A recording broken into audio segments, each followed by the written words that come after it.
সাল্লাল্লাহু আলাইহি ওয়াসাল্লাম এই গরিব বাহিনী ইয়াসিরের উপরে অত্যাচার, তাকে শিকল দ্বারা বেঁধে, আম্মারকে বেঁধে, সাথে মা, বাবা, ছেলে আর মা, গোষ্ঠী নাই, জ্ঞাতি নাই।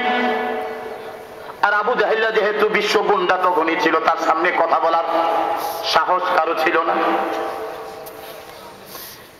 বাসস্থান পুড়ে দিলেন, তাদেরকে শৃঙ্খলাবদ্ধ করে মক্কার উত্তপ্ত বালুময় প্রান্তরে নিয়ে আঘাতের পর আঘাত দিচ্ছে।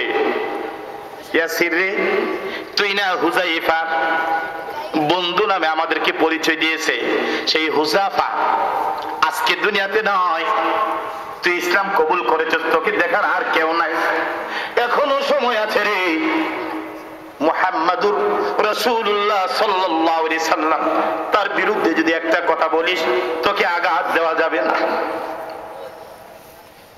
হুযায়ফা নাই, দুনিয়ার কাউ আমার দরকার নাই, আমি আল্লাহ আল্লাহ রাসূলকে মহব্বত করে আমি কলেমা পড়ে মুসলমান হয়েছি। কি করবি রে আবু জেহেল, বাড়ি তো পোড়াই দিলি, আর কি করবি? আঘাত তো করতে আসোস, হাতগুলো বেঁধে রেখেছোস, আর কি চাস? এখনো সময় আছে, একটা বার যদি মুহাম্মদ সাল্লাল্লাহু আলাইহি সাল্লামকে যদি একটু মন্দ কথা বলতে পারিস, তোর শিকল বাধা ছেড়ে দিব, আমার বাসার পাশে নিয়ে তোরে জায়গা দিব। বলেন নাউজুবিল্লাহ। বাসা চাই না, ভালোবাসা চাই না রে আবু জেহেল, আমার নবীর বিরুদ্ধে একটা কথা আমি বলতে পারবো না।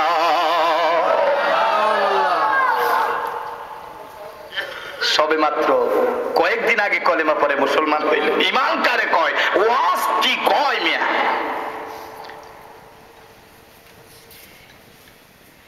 আবু জাহেল কই ব্যাপার কি, গোটা জিন্দেগি আমরা সাথে চললো, সবে মাত্র কয়েকদিন হলো ওই নবীর কলেমা পড়ে মুসলমান হয়েছে। এই কলেমার মধ্যে কি জাদু, সুবহানাল্লাহ, কি জাদু এই কলেমার মধ্যে, এই নবীর চেহারার মধ্যে আল্লাহ কি মধু দিয়া দিল। সুমাইয়ার কাছে চলে গেল, মনে মনে ভাবলো সে তো মহিলা মানুষ। সুমাইয়া, তুই তো হুযায়ফার বাদী ছিলি, বাদী মহিলা, এত বড় স্পর্ধা, কলেমা পড়ে মুসলমান হয়েছোস, এখনো সময় আছে রে, যদি বাঁচতে চাস কলেমা পড়ে, কলেমা ছেড়ে দে, নবীর বিরুদ্ধে কথা কয়। হুযায়ফা, বাদী ছিলাম, আজকে আমার মালিক নাই, যদি থাকতো আবু জাহেল তুই এত অত্যাচার করতে পারতি না। যেই নবীর কলেমা পড়ে মুসলমান হইলাম, জীবন যাক যাক যাক চলে যায়, কিন্তু বিশ্বনবী রাহমাতুল লিল আলামিন নবীর বিরুদ্ধে একটি কথা বলা আমার দ্বারা সম্ভব হবে না। ঈমান, এই জন্য কোরআনুল কারীম আল্লাহ বলেন, আল্লাযীনা আমানু বিহি ওয়া আযযারুহু ওয়া নাসারুহু ওয়াত্তাবাউন নূরাল্লাযী উনজিলা মাআহুম উলাইকা হুমুল মুফলিহুন। আল্লাযীনা আমানু বিহি ওয়া আযযারুহু ওয়া নাসারুহু, যারা নবীর উপর ঈমান আনবে, নবীকে মেনে নেবে, আল্লাহ আল্লাহ রাসূলকে যারা মেনে নেবে, ঈমান আনার পরে আল্লাহ রাব্বুল আলামিন কোরআনুল কারীমে বলেন আল্লাযীনা আমানু বিহি, এই বিহি হির মুরাদ হলো নবী মুহাম্মদ রাসূলুল্লাহ সাল্লাল্লাহু আলাইহি সাল্লাম। জোরে বলুন সুবহানাল্লাহ, সুবহানাল্লাহ। আমার বন্ধুর উপর যারা ঈমান আনবে, কলেমা পড়ে মুসলমান হবে, ঈমান আনার পরে আল্লাহর পক্ষ থেকে দায়িত্ব এসে যায় মুসলমানের উপর। ওয়া আযযারুহু ওয়া নাসারুহু, আমার বন্ধুর ইজ্জত করতে হবে রে, আমার বন্ধুর সম্মান করতে হবে, আমার বন্ধুর ইজ্জতের ব্যাপারে তোমার জবানকে খুলে দিতে হবে। যদি দাও রে, কিয়ামতের ময়দানে আমি আল্লাহ রাব্বুল আলামিন আমার ওই বন্ধুর সাথে জান্নাতের ব্যবস্থা করে দিব। সুবহানাল্লাহ।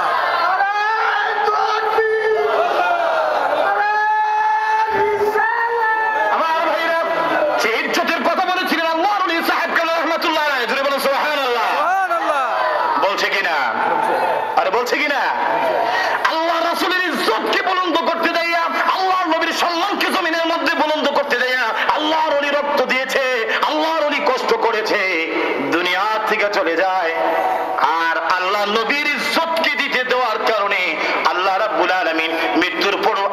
তাদের মর্যাদা আল্লাহ বাড়িয়ে দে। সুবহানাল্লাহ। আমার ভাইরা, এই জন্য আল্লাহর ওলি কিভাবে হয়, কি জন্য হইতে পারে? যারা আল্লাহ রাসূলের গোটা জিন্দেগি, নবীর আদর্শ, নবীর জিন্দেগির রূপরেখা তোমার মধ্যে যদি প্রকাশ পায়, লাকাদ কানা লাকুম ফি রাসূলিল্লাহি উসওয়াতুন হাসানা, রাসূলের আদর্শ যদি আদর্শবান হতে পারো, তাহলেই তোমার ইজ্জত, তোমার সম্মান আমার আল্লাহ বাড়িয়ে দিবে। জোরে বলুন সুবহানাল্লাহ। সুমাইয়া আবু জাহেলের কথাকে কবল না করে তার উপর যেন থুতু নিক্ষেপ করে দিলেন। আম্মারের কাছে চলে গেল, তুই তো যুবক মানুষ, কলেমা পড়লি, মুসলমান হইলি। আমাদের কত যুবক, আমাদের কত ছেলে মেয়ে আজ পর্যন্ত তো মুসলমান হইল না, তোর এত বড় সাহস। বলল, আবু জাহেল রে, যে নবীর কলেমা পড়ে মুসলমান হইলাম, আর কি আঘাত করবি? বাসা পড়ে দিলি, বাড়ি ঘর পড়ে দিলি, আমার মার হাতের মধ্যে শিকল দিয়া বেঁধে বেঁধে জমিনে চড়াইলি, আমার বাবাকে আমার সামনে চড়াইলি, আর কি চাস? আরে আম্মা, তুই তো যুবক, এখনো সময় আছে, ওই নবীর কলেমা ছেড়ে যদি দিনের পথে চলে আসস, তোকে নাজাত দিয়ে দিব। আম্মা রাদিয়াল্লাহু তাআলা বললেন, আবু জাহেল, এমন মধু পান করেছি, যেই মধুর তৃপ্তি, যেই মধুর টেস্ট তুই পাস না। সুবহানাল্লাহ। কোরআনের দিকে মধু, আমার নবীর কালামার মধ্যে যে কি মজা, কাফেররা কি বুঝে পাইছা? আরে বোঝে? যদি বুঝতো তাহলে তারাও ওইভাবে আসতো, ঠিক কিনা? আবু জাহেল ব্যক্ত হয়ে চলে গেল। পরদিন সকাল তার বাড়ির সামনে দারুন নাদওয়া, সেখানে মিটিং বসে গেল। উতবা সাইবা সবাই নেতাদেরকে নিয়ে বসে একসাথে হয়ে গেল। গতকাল এত অত্যাচার করলাম, বাড়ি পোড়াই দিলাম, মারলাম, কিল গুছি দিলাম, কিন্তু ইমান থেকে তো নড়ানো চাই না। এই জাতি কি কি মধু পাইছে কালেমার মধ্যে।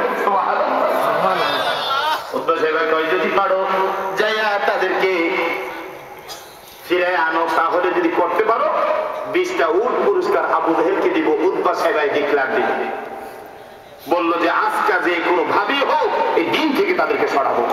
আবু জাহেল কঠিন ভাবে, খুব শক্ত হইয়া পরের দিন ওই 3 জন বন্দিরত অবস্থায় শিকল দিয়ে বাঁধা খানায় কাবার সামনে চলে গেল। মহিলাকে যা শুরু করলো, আয় রে, এখনো সময় আছে, যদি আবু জাহেলের হাত